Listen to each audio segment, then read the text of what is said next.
I went in for my yearly checkup and I got to see my doctor, which is always fun because he and I have known each other for a long time by this point. When he first met me, I was pregnant for the very first time and I was all smiling and happy and excited.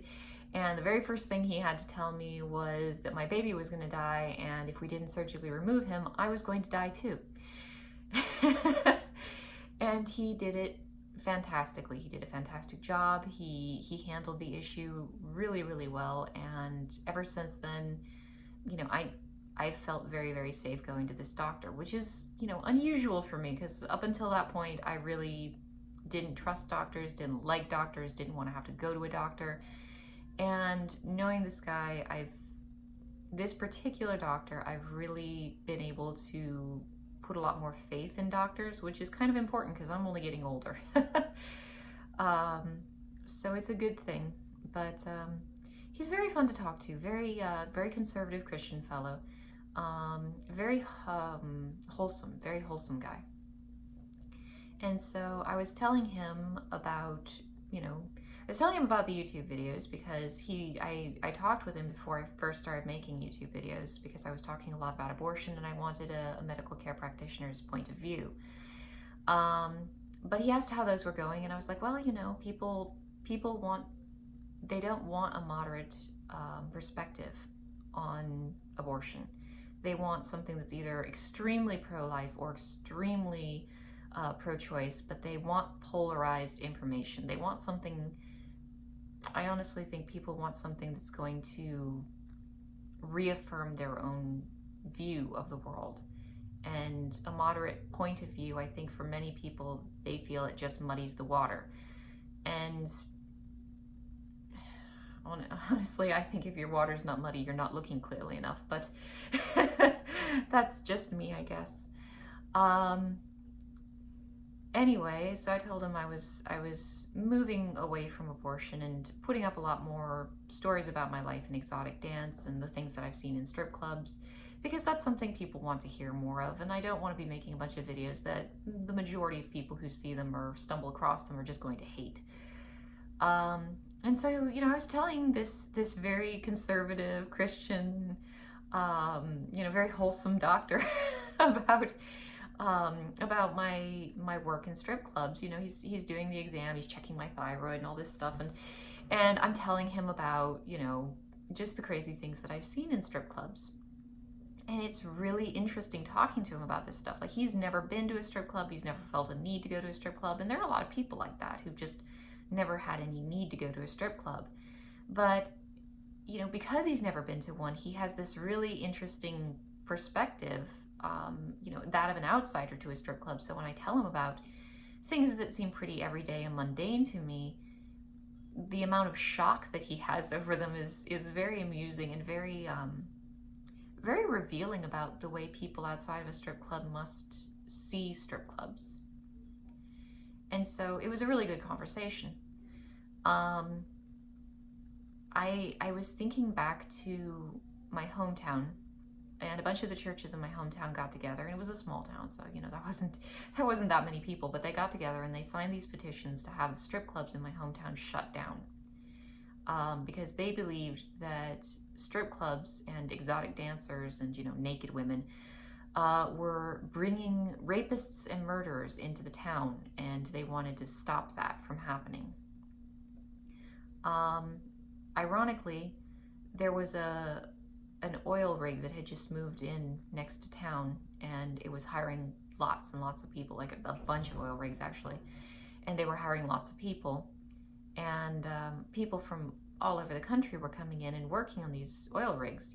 People who were young military-aged men who didn't have a family frequently, and they were just single and unattached, and they were free to they were without roots, so they were free to just kind of pick up and go to some little town in the middle of nowhere and work there, this really hard kind of gritty oil work, and make very good money doing it. So there was definitely an appeal to it, but it brought all types, and it brought some really good hardworking men, and it brought some guys who were not so good. And it was really funny because after the strip clubs shut down and I left town, and things moved on by several years, I started hearing these stories about my hometown and how the incident of rape had gone up just dramatically. I can't remember. I don't think it just doubled. I think it went up like 4 times or something. It was ridiculous. And, women were talking about how they didn't feel safe walking home at night, and they didn't feel safe being out of their house. And some of them were getting, big dogs, and they were getting knives, and they were getting guns, and then they were getting second guns because it just wasn't safe there anymore. And it was like,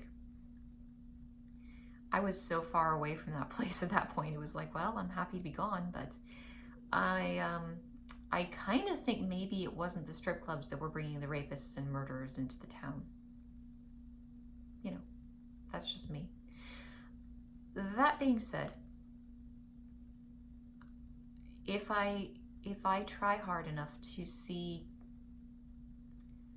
what a strip club must look like through the eyes of someone who has never seen one, I start to realize why people might be under the impression that strip clubs are not particularly good places. Most of the videos I make, I'm going to be talking about how awesome strip clubs are. That's just my default setting. That's how I view the world. I went into strip clubs and I became out a healthier, happier, saner, better person. I was more socially fluent after I got out of strip clubs. I wasn't awkward. I'm still awkward. I wasn't as awkward. I was just healthier. And that transformation took place in strip clubs and because of strip clubs. And I can't forget that. It was a huge change for me, and it was a very positive change for me. And at the same time, I understand that strip clubs are not always positive places for everybody that walks into them, and they're dark places. They're literally dark in the sense that they keep the lights dim, and strippers in full bright light don't exactly look the same. In fact, it's really funny. Strippers without makeup.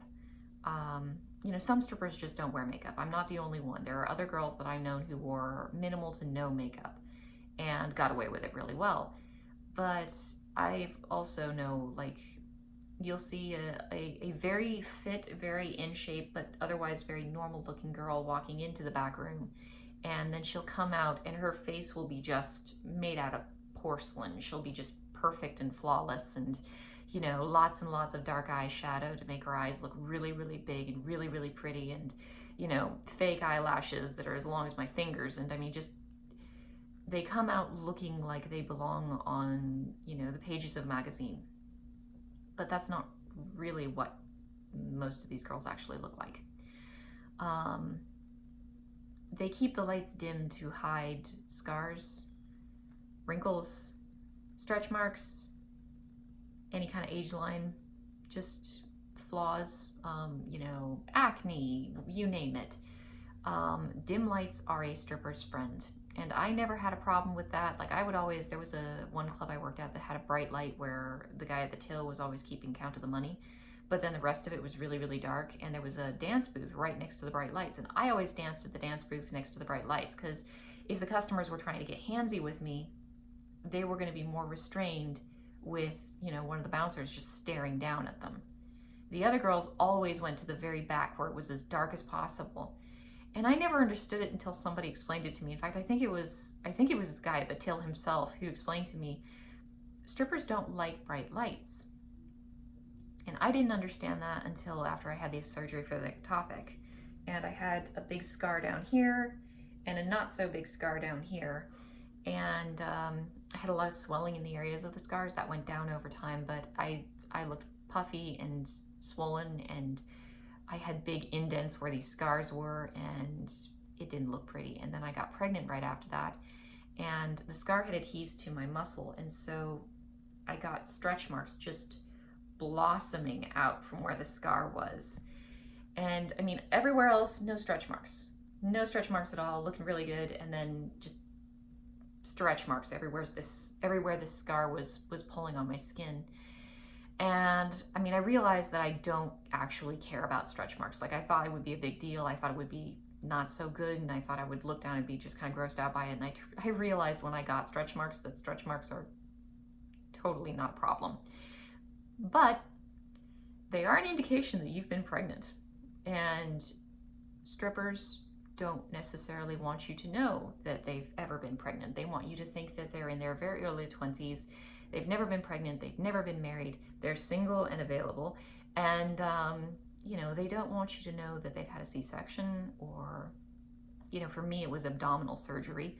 But, you know, you just want to hide all that. You want to appear perfect when you're on the job.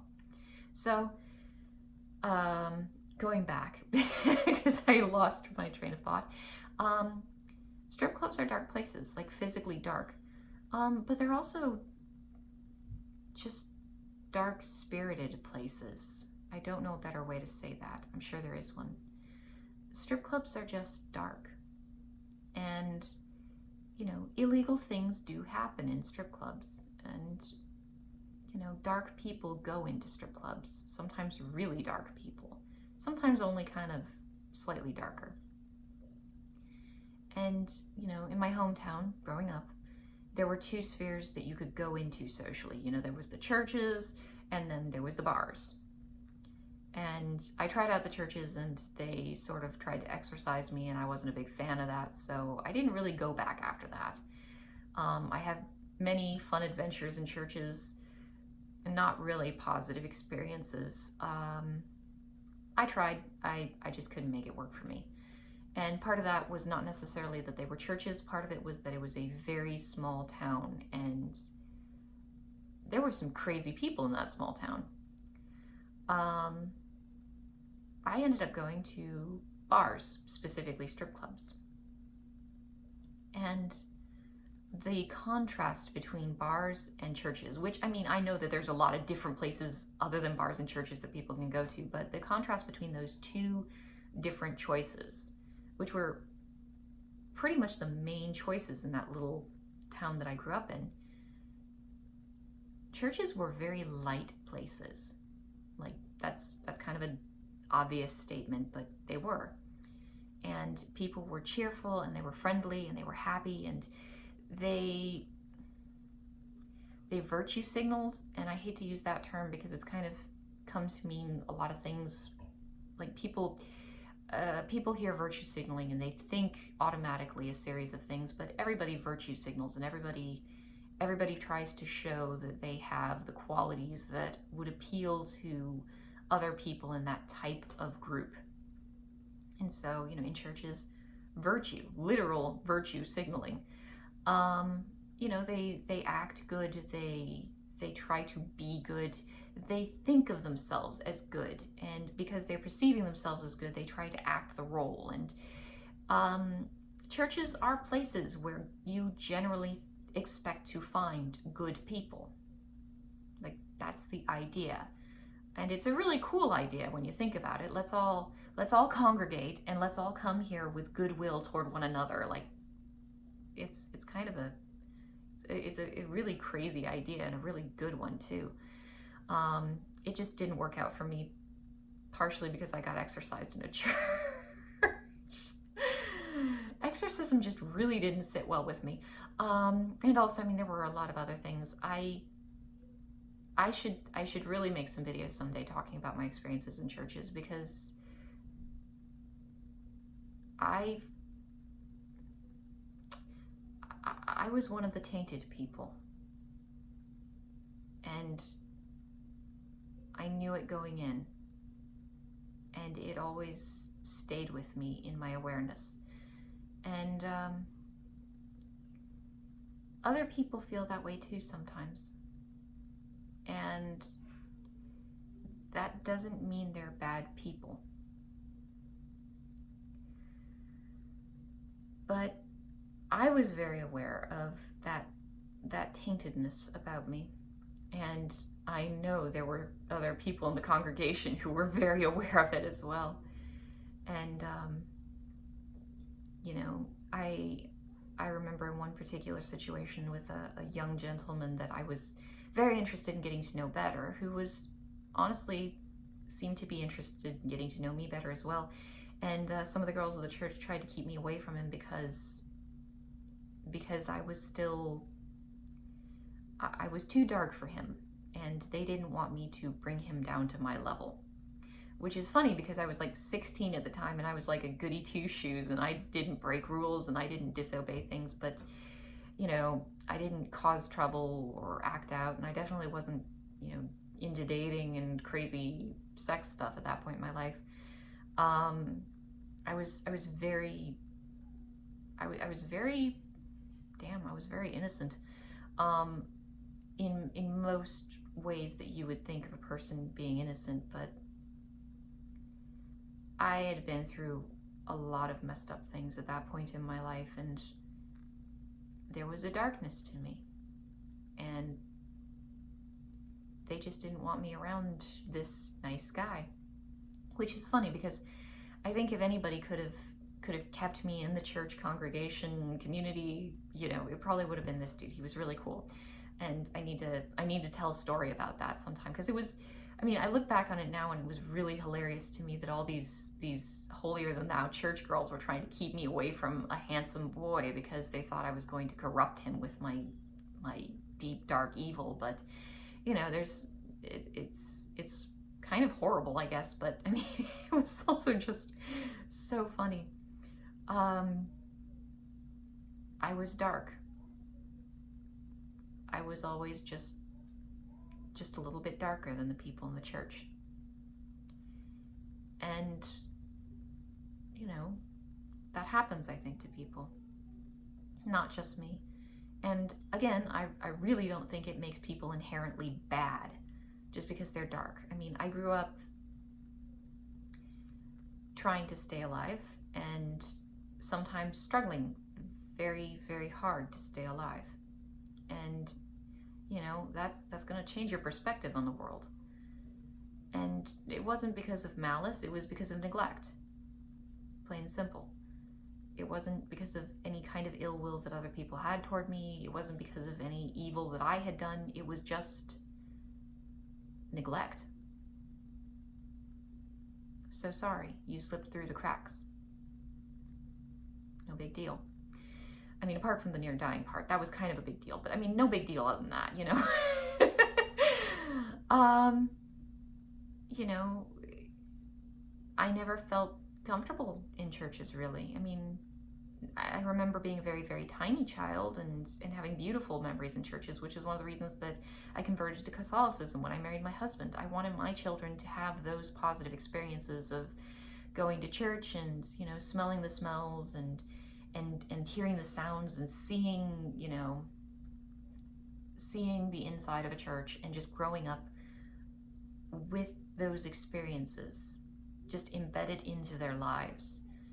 Because I think having Christian, or, you know, other religions as well, but, you know, for me, it's been Christian, so that's what I'm most familiar with.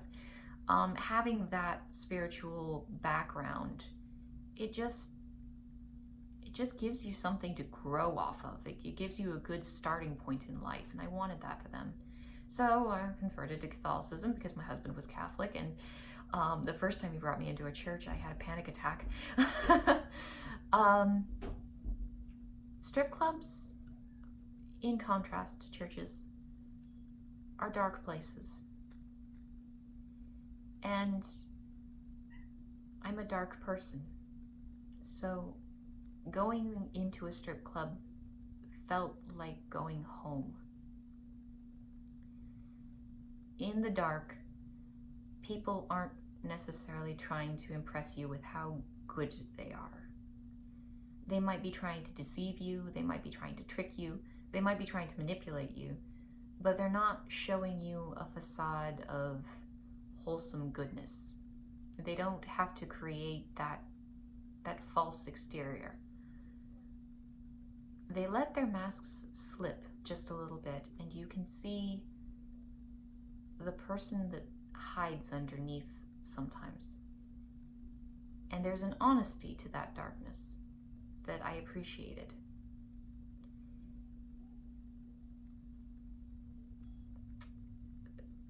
Now, sometimes I would see some really horrible people in strip clubs. But I still enjoyed the honesty of it. You know, it was a place where people weren't afraid to talk about darker things, and that was nice too.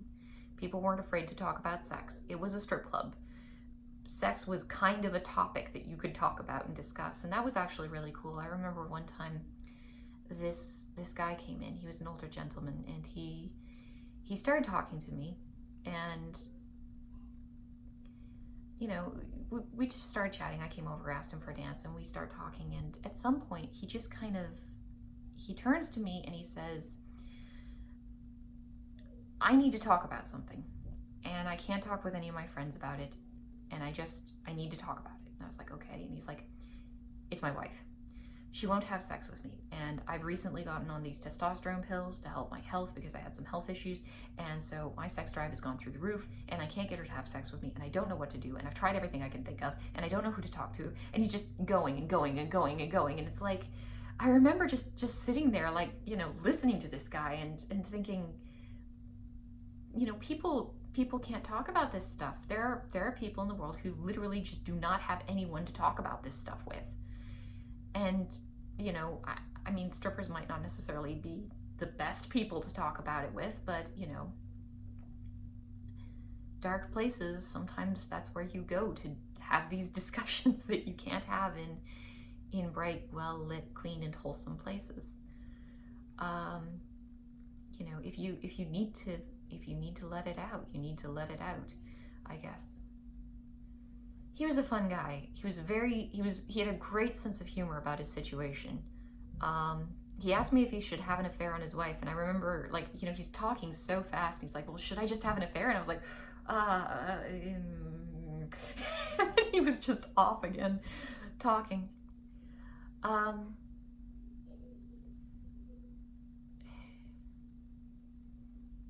try sometimes to see what a strip club would look like to people who have never been there. And I don't want to leave you with the impression that they're places that criminals just go to congregate, or that evil lurks, because people sometimes that I meet, sometimes I meet people who are very naive. And, oh, my cat's messing with the door. They have this tendency, and I'm not saying this about every person I meet, and I'm not saying this about every person who's never been to a strip club, and I'm definitely not saying this about every Christian person that I've met. But I've met people who are very wholesome and very Christian and very much leaning into that light side of the social spectrum, and they have this tendency to think that things that are dark and strange are evil. And my perception of the world is that this is not the case. And I could be very wrong here, which would be interesting. Like, to consider that I might be wrong is a very interesting idea. But my idea is that not everything that is dark is evil. Some things are just dark. And do evil people go to dark places? Yes, they generally tend to go to dark places, although they can also go to light places, and they can wreak a lot of havoc in a light place. You know, a person who goes into a church and pretends to be a very good person and beguiles innocent and unsuspecting victims, that's pretty high level. You know, you can do some real evil stuff there, evil, messy stuff there, and that happens. And I've met those people who act really good and pretend to be really good and portray themselves as really good, and they do horrible and destructive things. But in strip clubs, you'll meet a lot of dark people. And I mean, I look at my former friend. We got into a bit of an altercation, and we were never friends again after that. But the Russian bouncer, who, you know, he got into a fight with a guy, and he pulled out a pistol, and he beat him over the head until his skull cracked and his eyeball popped out. And that's a little bit gory and graphic, but it's what he did. And that was the kind of guy he was. And I liked him well enough. You know, I hung out with him a lot, but I always knew he had a really, a short fuse. I don't know. He was too aggressive. And so when he did that, I wasn't surprised. And you know, that's one of the reasons that he and I did not get along so well. He was too aggressive. I've known girls who were prostitutes, and I can't say for certain that they were prostitutes, so it's not like I was ever going to go and report them. It's like you kind of know, or you kind of suspect, or you hear rumors, but you don't know for sure. And so, but at the same time, you kind of do know. I saw a lot of dark stuff in strip clubs, and there is dark stuff in strip clubs, and there is illegal stuff in strip clubs, and occasionally there is violent stuff in strip clubs. And dark, illegal, violent stuff gravitates toward dark places, and a strip club is a dark place. And at the same time, I've known several strippers who were married. I knew one stripper who was an accountant during the day. I knew another stripper who was putting herself through computer sciences. She was getting a computer sciences degree. I knew another stripper who, she actually got her doctorate while she was dancing. Like, not at the time that she was dancing, but I mean, she got it while she was dancing. So one evening she comes into work and she's like, I'm getting my doctorate. It was like, congratulations, you know. She's like, I'm gonna have it in, you know, in this next couple of weeks, and then I'm gonna be a doctor, and it's gonna be weird. And I was like, well, you know, congratulations. I should have given her some sort of crazy, like, stupid advice, like, hey, change your stage name to Dr. Sexy because you can now. I don't think she would have done that. But, you know, she was married. She was married to a small business owner. They had a very legal and wholesome life. You know, I knew very normal people who worked in strip clubs. You might say that I was a relatively normal person who worked in a strip club. I had a weird childhood, but I was normal-ish. I wasn't, you know, doing massive amounts of drugs, and I wasn't committing acts of prostitution, and I wasn't, you know, I wasn't doing any of the crazy partying stuff that some people do. I was just you know, I'd go to work and I'd go home and I'd go to bed. That was who I was. Not everybody who wanders around in strip clubs is some sort of dark criminal, but, you know, they can be very dark places. And I think that's what I liked about them. I'll talk to you guys later.